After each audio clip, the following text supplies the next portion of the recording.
BigID is the leading data security posture management, or DSPM vendor, and they do DSPM differently. DSPM centers around risk management and how organizations need to assess, understand, identify, and remediate data security risks across their data. BigID seamlessly integrates with your existing tech stack and helps you uncover dark data, identify and reduce risk, take action through remediation, and scale your data security strategy. BigID is reshaping the future of data security, and CB Insights named BigID the leader in DSPM and the most disruptive cybersecurity software in the space. Visit securityweekly.com/BigID to learn more. Graylog elevates enterprise-level cybersecurity through its comprehensive SIEM, centralized log management, and API security solutions. Built on the Graylog platform, Graylog Security combines SIEM, security analytics, threat detection, and incident response capabilities. Unlike traditional SIEMs, which offer complex and costly setups, Graylog Security simplifies security and operational challenges with an optimal blend of licensing, people, and infrastructure costs. To see a demo, visit securityweekly.com/Graylog. Now for the Enterprise Security Weekly News. You can check out securityweekly.com/ESW393 if you want to follow along as we go through the news or for links to the articles that we're covering. Also, we had Jason Wood join us. Welcome, Jason. I forgot to welcome you in the last episode. Yeah, I'm happy to be here back with y'all again. Happy to have you. And we have a record 5 people here for this new segment. It's great. We got love having so many different perspectives and folks to comment on stuff. Really exciting seeing the podcast grow. So let's see. So before we started recording, I mentioned the first 6 here are really about the market. I think we're going to run through those pretty quick and maybe spend more time on the back half. So first off, Semgrep announced $100 million Series D funding. I've seen some people say, okay, maybe that's why the licensing changed. They gotta start charging more for stuff, bringing in more income. I don't know how much truth there is to that, but Semgrep is a tool a lot of people are happy with, and it's good to see them. It's one of those tools that legitimately helps a lot of people out. So it's good to see them raising some funding and doing well, being healthy. Yeah, in hindsight, this makes a whole lot of sense, right? They had that announcement, whatever it was, about a month ago, maybe even more. Probably not a coincidence, right? It is not a coincidence. And, that was sort of in the back of my mind. But, this is 100 million Series D is certainly great. And now, we can sort of see their path forward. So it's nice. Yeah. Sophos completed their Secureworks acquisition. Not a whole lot to talk about here. We knew back in October that this was going to happen. This is just the deal closing. But my number 4 labeled as a dumpster fire is Joe Levy, who's the CEO of Sophos and has worked there forever. He used to be the CTO and then moved up to the head office there.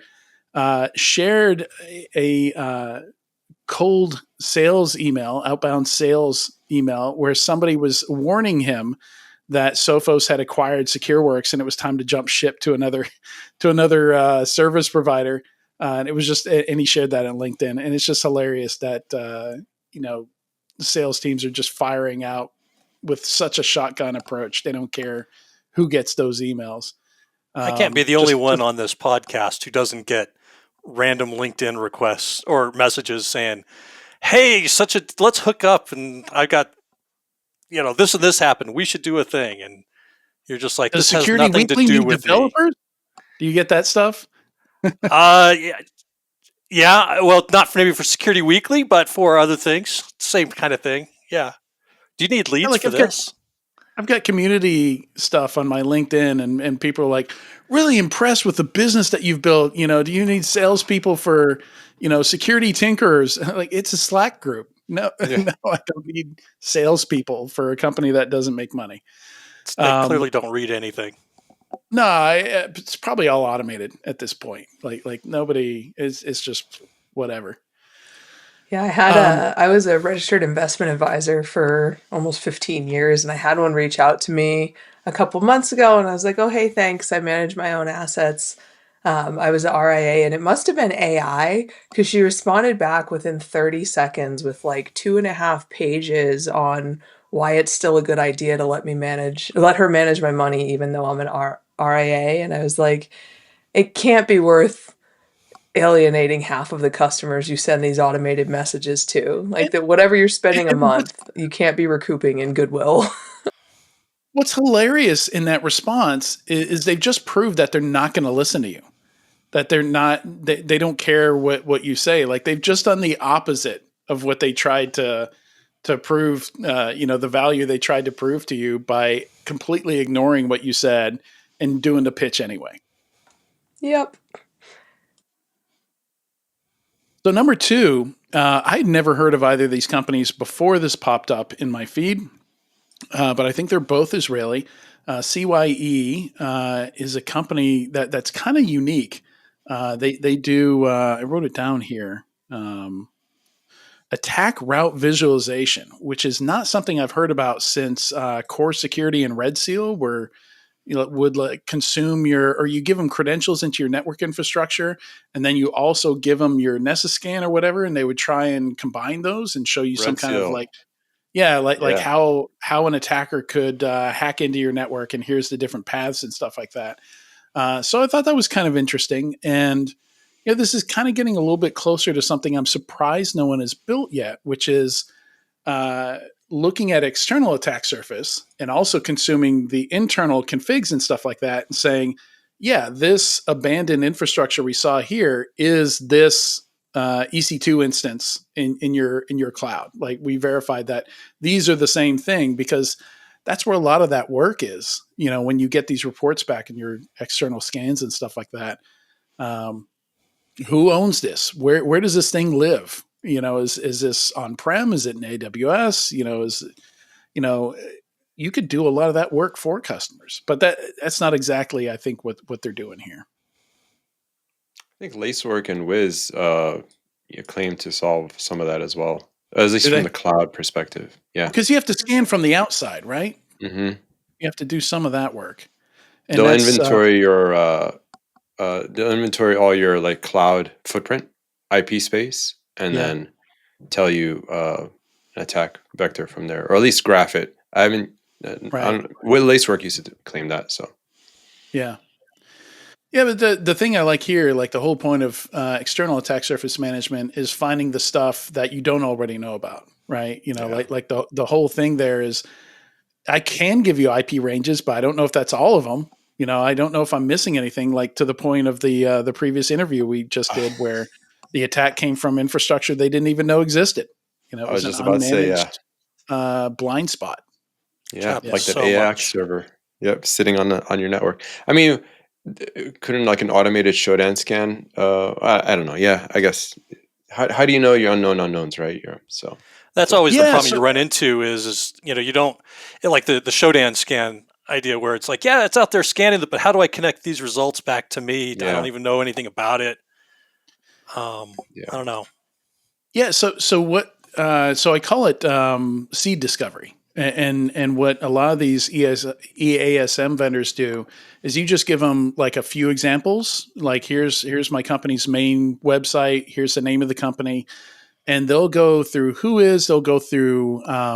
So actually, I talked to an IONS client the other day who they found out that their company acquired another company from their external attack surface management tool, because it's looking at SEC, it's looking at Dun & Bradstreet. So it's looking at business filings, and it will automatically start scanning that new subsidiary when it sees that it was purchased. So it'll find the IP ranges from DNS. It'll look at who is, like it'll follow all these little breadcrumbs, and anything you find in the results, if you want to know how it figured it out, most of these tools will give you this nice little graph. It says, well, you told me this is the name of your company, and we found this website, and then it was linked to this, and it shows you the whole chain of how it determined that this is something you should be worried about. So it's really cool how they do that. Yeah, I think to your point, though, being able to intelligently tie user behavior to attack surface or user environment creation is It's one of the things that seems like it would be somewhat, I guess, binary and easy to automate or use AI for, but I feel like we're trying to use AI for the most difficult problems rather than the most basic, like Right. help me discover my infrastructure. Yeah. Yeah, absolutely. So SailPoint is IPOing again from the same company that took them to IPO the first time and then took them private again. So, same stuff, different year, I guess. Um, Again, not a whole lot to talk about there, except they could be the only cybersecurity IPO this year and the first one in many years. So, that's the main thing. I guess it's interesting there for people who care about cybersecurity companies in the public market. And then on the market in general, Mike Privet's annual market survey report came out about a week ago. And it's really great. It's really long, but some great analysis there. Again, if you are interested in the market, he's got tons of graphs, tons of data in there. It's all free to check out. And if you're interested, you want to see like the big picture of 2024. It's all in there. So some very interesting numbers in there if you want to see like the total funding, total acquisitions, that kind of stuff for the whole year. Where these companies are coming from, it's still mostly the U.S., though that is starting to change. So a lot of cool insights to check out in there.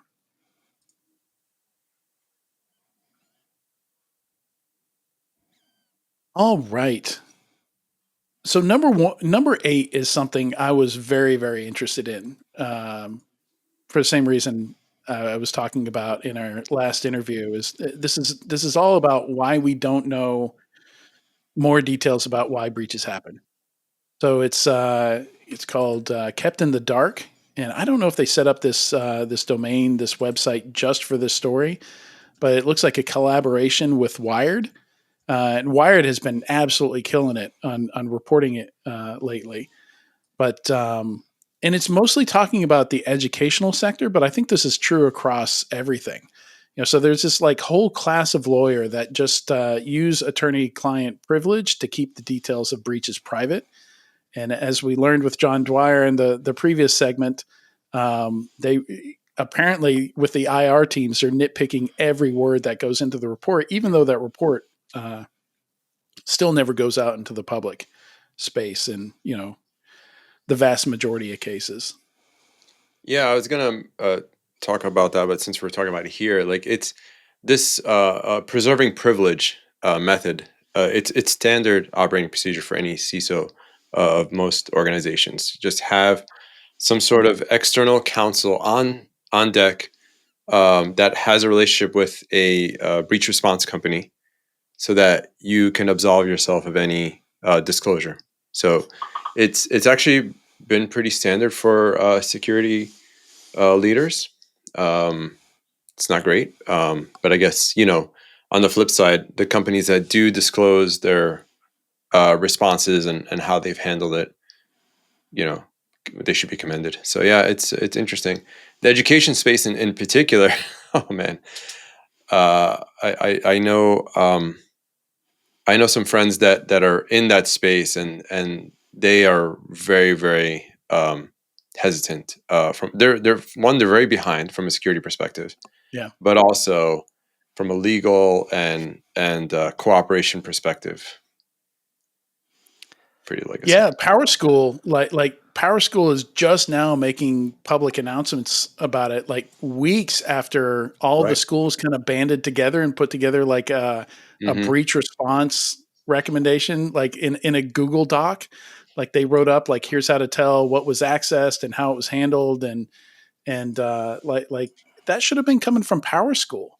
Yep. And yeah, it's just it's kind of sad to see them so behind the game here. Like the worst thing you can do in a breach is not respond, not be transparent, try and hide things. We know this from thousands and thousands of cases of companies doing it the wrong way, and yet a lawyer will advise you to do it the wrong way. Some of these big providers that will actually squash researchers, they'll bring them a vulnerability like, hey, by the way, your app discloses a tremendous amount of data and leaves education or nonprofit information very vulnerable, and they'll squash them and give them a cease and desist and all that kind of stuff. Yeah, I mean, if you read Tom, if you follow Tom Liston on social media at all, he's reporting things that he finds. And the first thing that they do is when he reports something where, hey, I found this, you've got data like going everywhere, and here's the,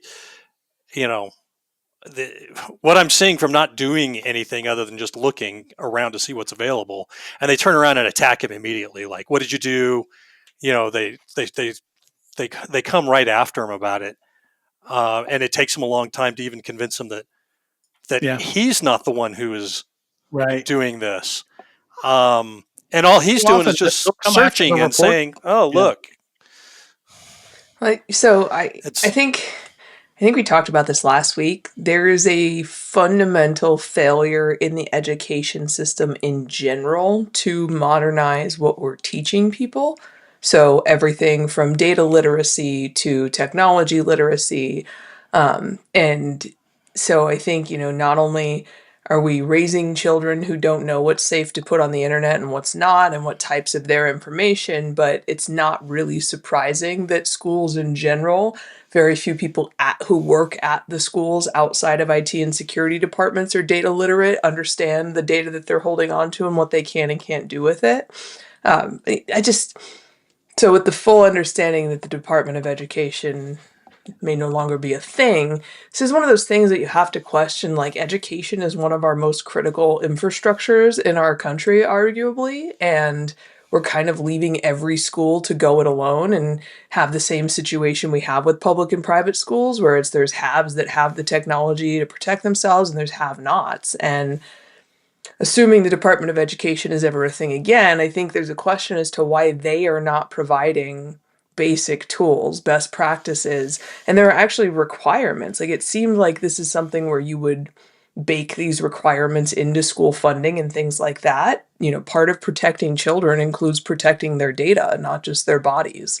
And if we were losing children as frequently as we're breaching their data, it would probably be a much bigger issue.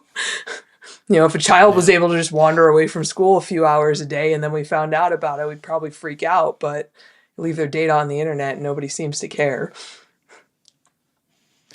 Yeah, I was tapped back in 2018 to put together like a digital citizenship lesson plan for a private school. And they ended up backing out of it. They ended up not doing it. But ever since then, I've thought, I wonder how common that is.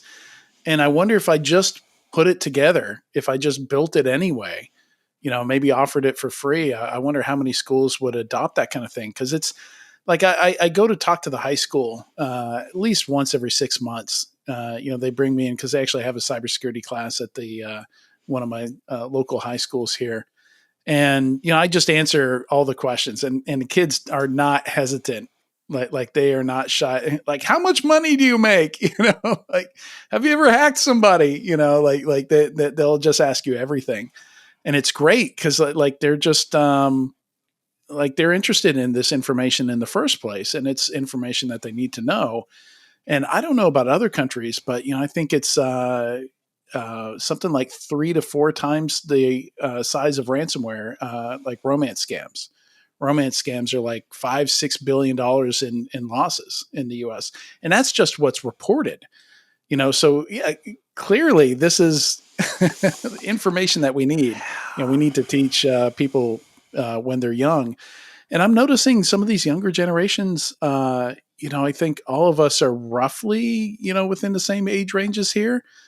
I don't think we'll ever see another generation as tech literate as we are. Like they know how to use devices, but they don't understand what's going on underneath them, because they didn't use them when they were really crappy. Like they're really nice and polished now, but when they were crappy, like you knew way more about how stuff worked under the covers because you had to get anything working. Yeah, I was. That's an interesting idea. I was talking to my kids about burning CDs, and I was like, "Yeah, when I was 13, the only set CDs on fire. The only thing I got for Christmas was a CD burner, and I had to figure out how to install it in my computer. I had to, and then I didn't know you needed ripping software to cut. So it was, It's one of those things that I think it's unfortunate that tech has become so complex that kids aren't literate in it. And I worry too that they won't be able to conceive of a better way to do things because they don't know any other way. Like we all existed pre-internet, and so we understand like the differences now. I don't know. It's like there are younger parents at my kids' To some school, extent, and they're terrified of the world. They're like, oh my God, like I yeah. couldn't imagine them going anywhere without their cell phone. And I'm like, I got locked Oh. outside if the sun was up from May through September. Like, what are you talking about? And I'm like, and I asked the dad, I'm like, you know that 85% of the harm done to children is people who know them, right? And he's like, what? And I'm like, we're like, yeah. So I don't know. It's just it's a really interesting, the difference in society between like around 40 and over and, younger than that, because it's two completely different worlds that you've grown up in. Yeah. Yeah. I definitely think that, the fact that, and I'm on a slightly different side from several of you, because I didn't grow up interested in computers at all. I didn't grow up with any technology. That was not in my nomenclature. And in fact, I had a gigantic fight with my college boyfriend because he was an engineer and I wanted him to do my homework for the required computer class. And he refused. He said, don't you want to know this stuff? And I said, no, I'm going to be a musician. Why do I care about computers? So we had a gigantic fight over the Intel Pentium, whatever. I had to write a paper, foreshadowing, all that good stuff. But just by sheer fact that I had to, and many of you had to learn this somewhat on our own out of necessity. And I feel that way now as I'm hopefully, knock on wood, in the back half of my career. There's so much technological change that it would be easy for someone of my age to just stop learning. But that's when I'm going to get fired or laid off and never be able to get a job again. Whereas kids coming up aren't going to have those skill sets to learn as quickly, I think, because they haven't been pressed in that way. And like today I had to do some fancy math and I'm not great at math. People told me I was bad at math. So then I was bad at math growing up. And I didn't even have to, check my work today. I just put it in two of the LLMs. I said, do this calculation. I compared them to make sure they were right.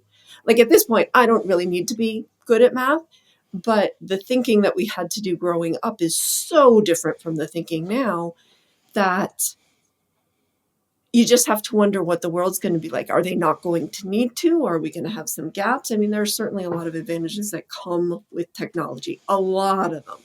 I mean, so many of them. I'm so glad I don't have to drive with a paper map in front of me anymore. I think the problem is that the rest of the world is not as far behind as we are, right? And I think this is where some of the Doge people got in trouble. But it would be one thing if India was also not tech literate and China was not tech literate, but virtually every other modern country is emphasizing mathematics. I mean, people shit their pants when we try to teach kids a better way to do math in their head. And I actually learned Common Core with my kids when they started school. And I was like, I really wish I had this 30 years ago, right? So I think where we're going to see things have to change is, other countries are just sprinting when we're barely jogging, and our kids are going to be, in terms of employability and ability to exist in the modern world, so far behind the rest of the world. Yeah, I fully endorse everybody going and watching the first full scene of The Newsroom that was written in like 2010, just to sort of round this point. If you haven't seen that scene, it'll hit this pretty hard for you. Yeah.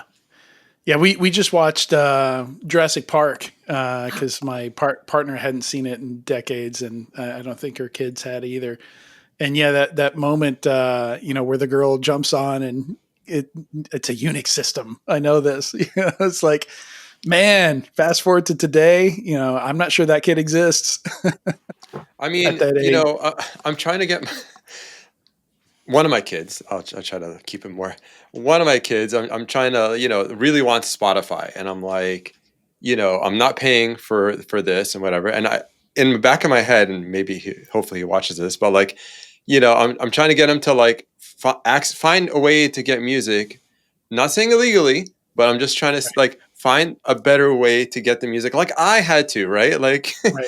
you know what I mean? So, and when I interviewed all these people, how they got into security, like 25 to 50% of the cases were because they had parental controls on their computer or whatever it is, and they tried to subvert it. I swear. Like, so. But, Anyway. hey, we did these things as kids offline, right? And I think that, Jackie's point about being locked out of the house on a nice sunny day in the summertime, right? Hacking isn't just a computer thing, but hacking is a thought process. It's like a mindset, it is a learning process. Exactly. And also today, I think we're getting off topic, but I think failure is we've been off topic for a while. Yeah. It's okay. I think failure is de-emphasized in our educational programs, and that's a really important part of learning. And I'm not saying you have just to feel brought us full circle, Katie. We started talking about getting breach details, so we understand how companies. Yeah, but you have to have this iterative cycle, and you don't have to, oh my God, I'm such a failure. Oh, I'm never going to work in this industry. Oh, I'm not. No, that's not what failure means at all. Yeah. Failure is learning. Yes. If you take it in the right vein and you go, that was so stupid, never going to do that again, and really commit to never doing that again. That's how you get that critical thinking, and that's how you get self-awareness. Well, you think about, I think about some of the work I've been doing the last couple of days. I'm failing way more than I'm succeeding. I fail. I go look, figure out where it failed. I make it to the next step. I fail again. Go try and figure out what went wrong. And you just keep working through this. My son and I were talking, oddly enough, about some of this yesterday, where he's in school for computer engineering. So he's doing stuff that he'll start talking to me, and I'm like, I don't even know what you're saying, because he's talking about hardware and whatnot, and that's not my world. But both of us kind of agreed. It's like, yeah, you get tossed into solving these problems that are like over your head. Well, I can get this far. Okay, now I can get the next, and you just keep working through it till finally you're like, oh, this finally works. Now I can move on to the next thing I'm going to screw up for the next 3 hours. Yeah, we didn't have a YouTube explainer for Docker back when, I was learning tech. There's so many great resources. We didn't have a YouTube for anything. Think of how easy it is to find and learn stuff. And I love the fact that it's so easy to find and learn it, because when I started out, I don't know about y'all, my wife, I went into debt pretty heavy to start learning Microsoft systems administration. And now I can just get a Pluralsight subscription or something like that. That's if I want to pay for something. And and like I transitioned to data science in 2019, 2018, and just thinking about your point, like I learned calculus for data science in like 5 days on YouTube. I had never taken anything past algebra 2 because I thought I was going into psych and had to take statistics and things like that. And it's in 10 years before that, I would just have been SOL. I wouldn't have been able to get a data science job because I would have either had to go back to school, pay for training, and it's a much broader world. I almost think the width of the world is what scares people, and that your kids can go online and learn calculus, but they can also go online and learn other things. But yeah, I definitely had a set of, do you guys have Encyclopedia Britannicas at your house when you were kids? You had like and so like nothing like that. so many reports in my life existed past 1987, which is when we bought those encyclopedias. So like if I was writing a report in school, it was going to be information from 1987, and that was it. Yeah, and just thinking about this like digital citizenship course and the kind of stuff that would be in there, because like once you know how to check a scam or to look and see if a charity is legit, or like all those tools are out there. You just need to know where to look. You need to know what the red flags are, what to look for, the questions to ask. But there's so many great resources out there. And it would be, I would love teaching that stuff, so yeah, maybe that's something I do eventually. Maybe that's my retirement I'd be happy to plan. help you build curriculum. And I think you also like one for senior citizens would be great too, right? One for people like Oh my gosh. But that's who's following romance scams, all the pig butchering, all that kind of stuff. These are their retirements that are getting Yeah, well, whisked I away. also saw, I mean, this is pretty dark, but there's a security researcher, his name escapes me, I'll give it to you for the show notes, but who's been following the romance scams against young teen athletes. So there's a group of hackers who are fraudsters who are targeting teens who are in like athletics and doing advanced athletics, getting them to send intimate pictures and then blackmailing them. And these are kids who have, the perspective to go to massive, Ivy League schools on football scholarships. And there's been, I think there was like 32 suicides linked to this very specific scam. And, things like that, like teens need to understand that, like, yeah. So I fully encourage, I will help you. I'll add it to my list of things we should do. And I think it's important because unfortunately the public sector is not going to step up and do this, at least for a few years. So everybody needs to do everything we can to help each other. Yeah. So I think this is kind of related. Like we're talking about like the consumer side of things, like the individual, what kids need to know, people need to know. And at the enterprise level too, is really what these stories are touching on is lawyers are keeping all this stuff quiet, but yeah, we're gonna. I can only think this is eventually going to get regulated, where you have to share those details. We were close, as we were talking about earlier, Jackie. With the SEC did have that in the original version of that rule that they put in place that now requires 3 days, 4 days. You have to, from determining that it's material, that you have to report a breach. That originally had details attached to it, and they took it out. I mean, on the plus side, at least, there's a lot more reporting about like the interview we just had with John about. Because, I mean, I remember starting in security, being a security engineer and trying to figure out what an attack looked like. And there was no information about what was actually happening. Now we at least have some reports out there that companies are producing to go, oh, and here's something I can start with. That's just a factor of how bad the problem is. There's just so many breaches that we do have breach details now, just because it's so common. In some cases, we get the breach details from the attacker.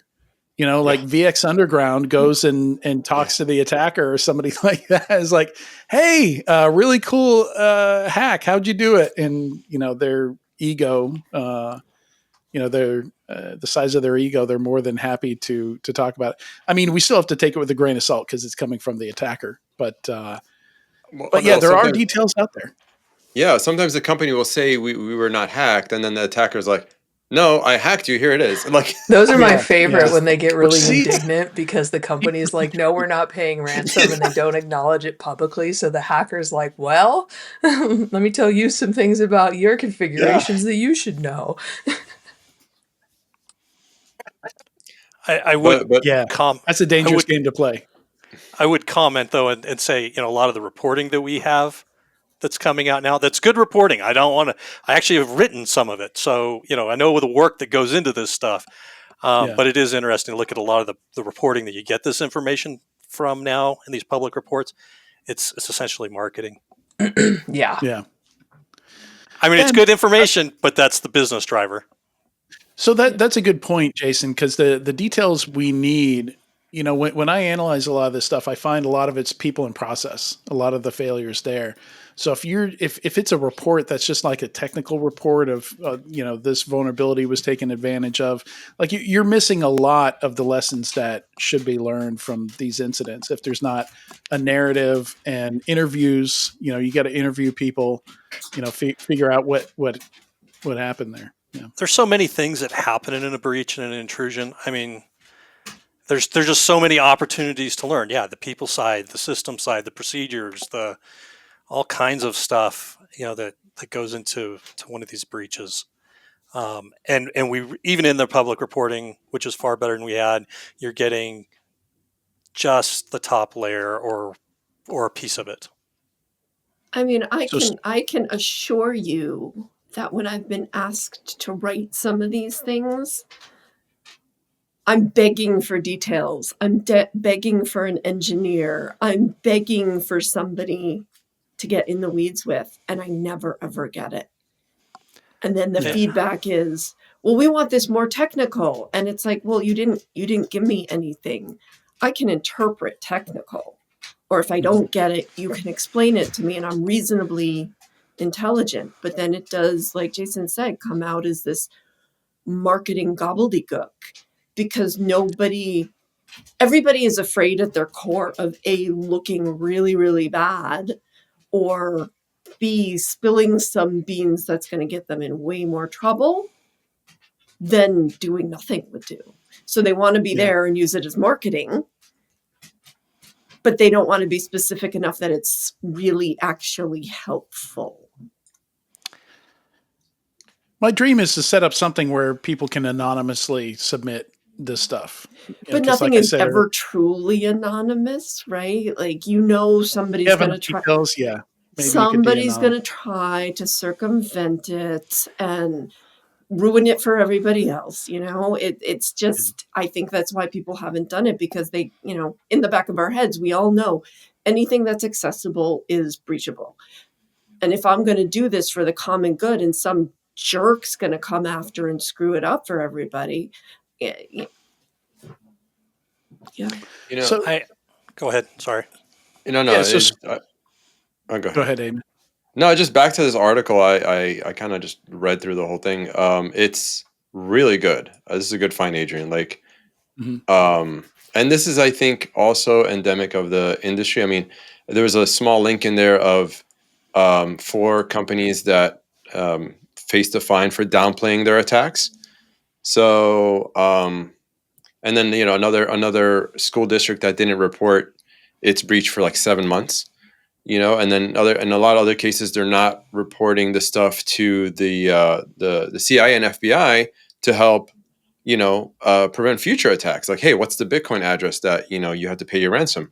And then insurance companies paying. So anyway, this article is a good read. I thoroughly enjoy it. And it's actually a good telltale, like a good indicator of the industry in general, but it seems like education is a little... Even when they do engage the FBI, I don't think the FBI is required to share tactics either, because I've been a part of a couple investigations where the FBI was engaged, and I doubt that the IOCs ended up in any database that anybody can use. And, I still go back to, I really think that insurance companies are what are going to finally push some of this regulation and disclosure requirements and things like that. There was one response that there's a couple companies out there, I'm not going to call them out because I don't want to hear from them, but that offer both like cyber risk insurance, and it's almost like a warranty, so they do the incident response as well.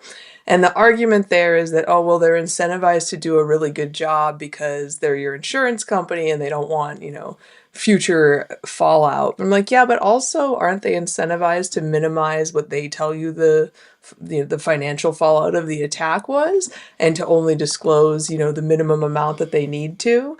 Like, there's there have been a couple situations I've run into where, it's like a vendor, it's a third party that's been compromised. You're talking to them, and they're like, yeah, we still don't know how they got in. And it's usually like, oh, we know how they got in, and our CEO or some other person who should not be an idiot did something so incredibly stupid on OnlyFans or, somewhere insane.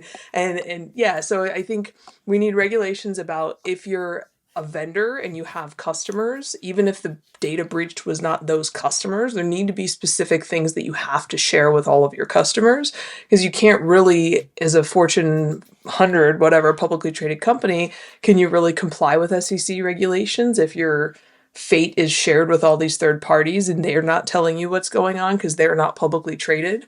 I would think no.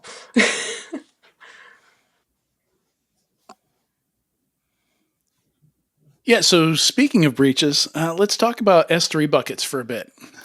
Did you guys get a chance to read this Watchtower Labs report?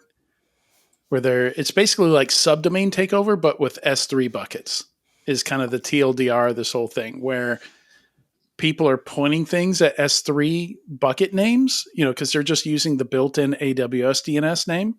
And then when you stop using that, if you still have software in the wild that's looking for to update its exe from company name or product name dot uswest.aws.com, whatever, anybody else can come in and register that name once you're not using it anymore, and that software that's still out there will grab and run that exe from that location. Yep. So it's basically the TLDR. This is a really long read that didn't need to be nearly this long, I don't think. But they're going for kind of a meme heavy, sarcasm heavy voice here in this write up. They, but yeah, I kind of get a kick out of the memes that they did in it and stuff like that. But they probably would have shortened this thing by a third. Without the memes. I mean, basically S3 bucket names are globally unique. So it's the same thing as DNS squatting. And so it's been a issue for a long time. The only thing I missed from this is how they knew what bucket names to register. And I think that's intentional that they didn't talk about that. Maybe it was customer data. They had packet captures from something. I'm not sure exactly how they figured out which bucket names to register, but sometimes you can guess at it. Like I know a guy that registered like example.xxx because a lot of textbooks use that as like an example domain name. And, years after those textbooks came out, XXX became a real TLD where you could establish, where DNS would actually route to, and these things were written in the time where there were only like 3 TLDs, not counting the country codes and the .gov and the .edu and stuff like that. And he just registered example.xxx and got tons of crazy stuff from military, from government, from everything you can imagine. Very similar to this write-up. I guess how would you implement a solution for this, though? Well, you got to deprecate the software that's reaching out to these buckets, right? Like, that's not going to happen. So, I mean, how could Amazon? How do you implement a solution to this problem? Is it like once an org name has been an org name, you have to burn it and you can't use it again? Is it? This is a customer problem. I mean, they probably could do some stuff. Jason, you're making some noises. Talk. Oh, I was just going to say, I mean, how do you deprecate the software? And it's like, how much deprecated software do you see that's still out there? There's no kill switch in this stuff. So, well, maybe you have to own that bucket name forever and you just redirect to a 404 or something. I don't know. Like maybe you can't let go of that. If you still know you have 8,000 customers still using old deprecated software, the ethical thing to do is not to let go of the bucket name. Well, don't hard code an S3 bucket name. Hard code to a DNS that you own, and you could just rewrite the URL. So do a CBOR to it. They do talk about that in here. Redirect. They do talk about the correct way to do it. Okay. Yeah, and I think that's the gist of it, right? Is don't use the bucket name. Don't point directly to that. Yeah. I mean, that's one of the problems you have with cloud is there's so many different things like this where it's like, how many different options would you like to have to shoot yourself in the foot? And the answer is, we don't have a basic security certification for everybody who writes code, right? Like I still think back to being a brand new data scientist at a security company, and I had never worked in cloud computing, and handing my CEO my first model, and he was like, you hard coded all of these different things in this model, like this is a massive security risk on like 80 different fronts. And I'm like, how the fuck would I know that? I went to a 6-month boot camp, bro. Like they didn't teach me a lot about secure coding best practices. Now we have code co-pilots theoretically and things like that, but it's it's one of those things that, again, it's like, we don't have a culture that emphasizes like security and best practices and technology awareness. So it'd be nice if people wouldn't hard code anything, but there has to be some baseline security training for anybody who's going to be able to touch code, right? And OWASP enters the room. I'm going to try and land this plane on time here. We're going to jump to the squirrel story. I'm just going to shout out, this could have been a second squirrel story. The number 9, I labeled as a dumpster fire because scientists are experimenting with subjecting AI to pain. So you can go check out that link. And it's actually an interesting read. Still seems like I don't know. It's a hell of a headline. But the squirrel story is researchers at George Mason University have figured out. So if you've ever been near a large bass speaker, I'm a bass player, and I used to play shows, and standing in front of a large bass rig. So any bass speaker you might notice have portholes in them because they need to be able to move air, right? To be able to make that sound that they make, and like it'll blow your hair. If you're right in front of a very large speaker in front of one of these portholes. I'm guessing, I don't know if it's the sound waves or if it's the air that the speaker's moving, but they have this portable bass fire extinguisher that they use to put out fires. And it is, you got to go watch. I think it said the waves themselves disrupt the oxygen that's feeding the fire, which is pretty awesome. That's amazing. I love that 30 to 60 hertz range, which is really low. Like that's getting near I think 20 hertz is generally like the bottom. Used to have 2 Rockford Fosgate 12-inch subwoofers in my 2001 Dodge Neon, and they definitely make the hair on your arms move.